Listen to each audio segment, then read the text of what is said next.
The show really wants us to see Brian Moser as the monster. Not just a killer, but the kind of person who was always going to become one, uncontrollable, too far gone. The implication is that Harry Morgan didn't really have a choice. He picked Dexter Morgan because Brian was already lost.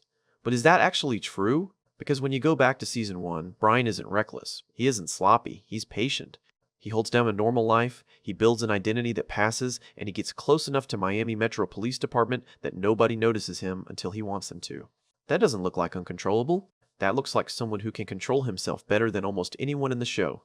So what if Harry was actually fair, actually equal, and he chose Brian instead of Dexter? Not the easier kid to shape, but the older one who remembers everything. What does the code become in the hands of someone like that, and what does Dexter become without it?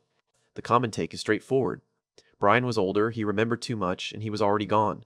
Dexter was younger and moldable, so Harry picked the only option that could work.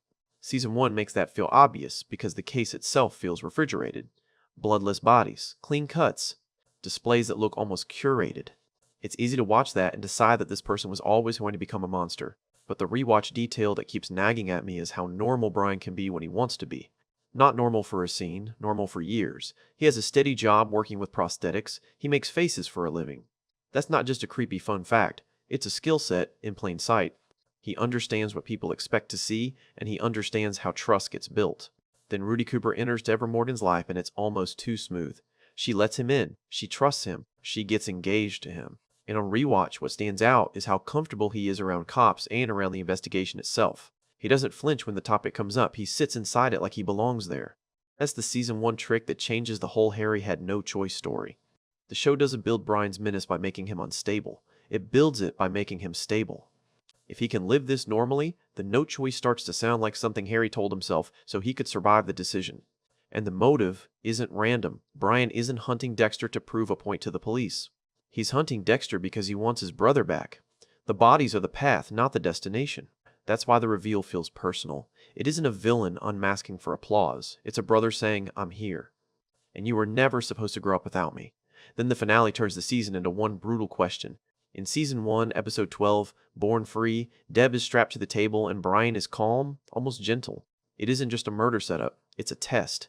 Pick the honest life with me or the human life with her. Dexter makes the most personal choice of his life, and he kills Brian. So the first thing we have to admit is simple. Brian isn't terrifying because he can't control himself. He's terrifying because he can control himself well enough to build an entire life.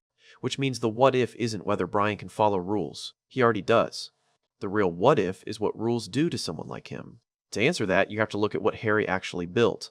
The code gets talked about like ethics, but in practice, it's training. It isn't be good, it's be safe. It's a system for managing risk built by a cop who understands procedure more than he understands the damage sitting in front of him. And the first rule is always the real one. Don't get caught. That matters because it shifts the question. This isn't about whether Harry could have fixed Brian. It's about whether Harry could have made Brian survivable.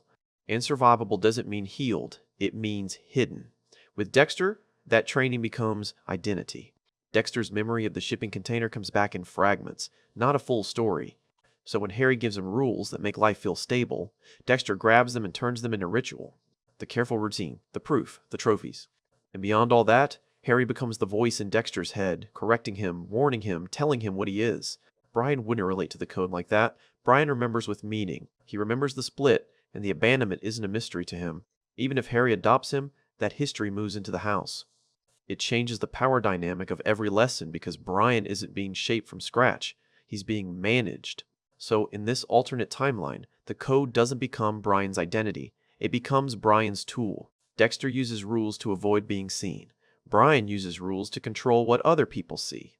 Dexter survives partly because people underestimate him. Brian would survive because he convinces you. And Season 1 shows that convincing quality in a way people forget. Rudy doesn't just charm Deb. He makes her feel safe in a way the show usually reserves for family. He meets her where she's insecure. He gives her the version of herself she wants to be. And he does it without seeming needy or desperate. That isn't raw violence. It's social precision. So imagine Brian raised by Harry, with police thinking taught at home, with evidence and timelines explained early, with the blind spots of an investigation learned before adulthood. Dexter learns how cops work by being in the room. Brian would learn it like a language. At that point, you're not raising a kid who might get caught. You're raising a kid who might never need luck. Now the pushback is always the same. People want to believe that if Harry gave Brian the code would hold him in place the way it holds Dexter in place. Here's the problem. That rule is not a conscience, it's a filter. It gives Dexter something to point at so he can tell himself he's different. For Brian, that filter becomes a tool too. Do you really think he accepts Harry's definition of guilty without testing it? Or does he treat it like everything else, as a system that can be stretched and made to serve what he already wants? Because Brian's relationship to violence isn't just appetite, it's meaning. Season 1 isn't just showing a killer with control, it's showing a killer with a message. Dexter's ritual is private. He wants separation, a dark compartment that doesn't spill into the rest of his life. Even his trophies are for him, not for the world. Brian doesn't want separation. The ice truck killer killings feel symbolic because they are symbolic. Draining the bodies is the image he can't let go of, and he keeps turning it into a statement. It's like he's trying to make the world look at the same thing he had to look at, but on his terms now. That's why the finale matters so much. Brian could have killed Deb quietly and vanished. Instead, he stages it and waits because the point is the choice, not the body. That isn't a lack of control. It's control used to force a story. So if Harry trains Brian, the best case isn't that Brian loses the need for meaning. The best case is that Brian learns to hide meaning inside the rules, because rules don't erase meaning. Meaning finds loopholes, and this is where the show gives us a useful parallel later. When Dexter meets Miguel Prado, you see what it looks like when someone hears Dexter's rules and treats them as permission instead of restraint. Not the same personality as Brian, but the same basic problem. A system meant to contain darkness gets reinterpreted as a way to justify it. Brian would do that, but cleaner, quieter, with a smile. Now we get to the part that makes this what if hurt instead of just being clever. The code doesn't work in a vacuum. Dexter stays as stable as he stays because he has a tether to ordinary life, something that keeps dragging him back toward the human side even when he refuses to admit it. That tether is Deb. Across the series, Dexter bends rules for Deb constantly. He protects her by instinct. He takes risks he would never take for anyone else. The show can say Dexter doesn't feel all at once, but his actions keep contradicting him whenever Deb is involved.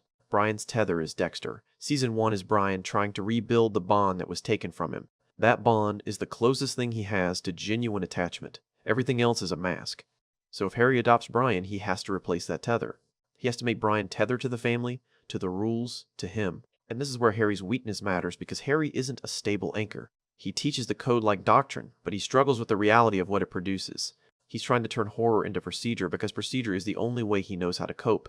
If Harry raises Brian, that contradiction hits harder and faster because Brian's kills, even when contained, would feel more designed, more intentional, harder to rationalize as a controlled outlet. So Harry either breaks earlier or he tightens control. And if he tightens control, Brian doesn't just obey. He studies the boundaries, tests them, and learns how to manage Harry the same way he manages everyone else. That's the timeline where the code stops being a leash and becomes a costume. Now we have to talk about the part people avoid. What happens to Dexter if he isn't chosen? Dexter, as the show presents him, is trauma plus structure. Without Harry, you don't necessarily get a harmless Dexter. You might get a messier Dexter, a kid who learns to hide without learning restraint, a kid who doesn't have the code voice in his head and doesn't have the same obsession with procedure. Here's the dark irony. Harry choosing Brian might produce the outcome he was trying to avoid. Not one managed killer, but two unmanaged ones. One refined and invisible, the other unpredictable and unstable. And even in the real timeline, Season 2 proves the code isn't a clean solution. It's a temporary one. The Bay Harbor Butcher investigation closes in, and Dexter starts bending rules under pressure. James Dokes matters because he refuses the mask before he has proof. He can't see the slides, but he can feel the lie. So if that's the ceiling with Dexter, the best case, why would Brian be the safer bet? Season 1 didn't create Brian just for a twist. The story needs him. Brian is the shipping container walking around in a suit. He exists to expose that the code is not morality. It's management. It's the story Harry tells himself so he can live with what he did. That's why the finale choice isn't just plot, it's theme. Dexter chooses Deb. He chooses the life that requires pretending. He chooses the world Harry built. And he kills the one person who offers him understanding without the mask. So when you ask, what if Harry chose Brian? You're really asking what happens when the code is handed to someone who doesn't need it to feel stable. For a while, it looks like success. Brian might become cleaner than Dexter. He might blend better. He might stay invisible longer. From the outside, it might even look like Harry was right. But the long game is worse, because Brian doesn't just want stability. He wants an ending that makes sense. Rules can teach you how to hide. They can teach you procedure. They cannot teach you how to live with an unresolved story without turning it into a weapon. If Harry raises Brian, that impulse doesn't vanish. It gets educated. So here's the verdict I keep coming back to. If Harry chose Brian instead of Dexter, Brian might not become better. He becomes more advanced. more capable of using rules as cover, more capable of smiling like safety, more capable of turning the code into a system for controlling other people, not for controlling himself. And Dexter without Harry doesn't become harmless. He becomes unknown. That's the real horror of the question. Harry's decision doesn't remove the darkness. It only decides where it goes and what shape it takes. And the show gives you the final punchline in the very scene it uses to frame Brian as a monster. Deb on the table. Brian calm. Dexter forced to choose. The moment is staged like proof that Brian was always beyond reach. But look at what it really proves. Brian can wait. Brian can plan. Brian can build a whole face, a whole life, a whole version of himself that people trust. The thing that makes him terrifying isn't that he's uncontrollable. It's that he's controllable enough to make you forget what he is until the exact second he wants you to remember.